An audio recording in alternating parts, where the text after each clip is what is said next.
एक 10 ते 15 दिवसांपूर्वी अगदी कडक उन्हाळा होता. WhatsAppवर किंवा कॉलवर आपण प्रत्येकाला सांगत होतो, "खूप जास्त गरम होतोय, खूप गरमी आहे. हा पाऊस कधी पडणार?" बरोबर. बरेच दुष्काळाचे मेसेजेस व्हायरल होत होते. आणि मग काय झालं, अचानक पाऊस चालू झाला आणि तो एवढा जोरात चालू झाला, की आपल्याला अगदी नकोसं करून टाकलं.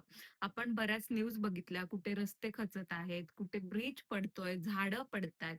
आणि बरीचशी जीवितहानी सुद्धा झाली. आणि मग आपल्याला असं वाटलं, की बापरे! हा पाऊस केवढा पडतोय.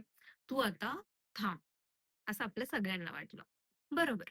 मग हे एक एक्झाम्पल दिलं मी तुम्हाला पावसाचं. आता एक आपण आपल्या लाईफकडे पण कसं बघतो बघा ना. जेव्हा आपल्याकडे एक गोष्ट असते, तेव्हा आपल्याला दुसरी गोष्ट पाहिजे असते.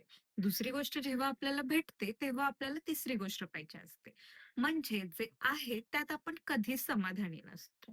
तर मला असं वाटतं, की माणसाने आपल्याकडे जे आहे ना, त्याच्यात समाधान मानावं.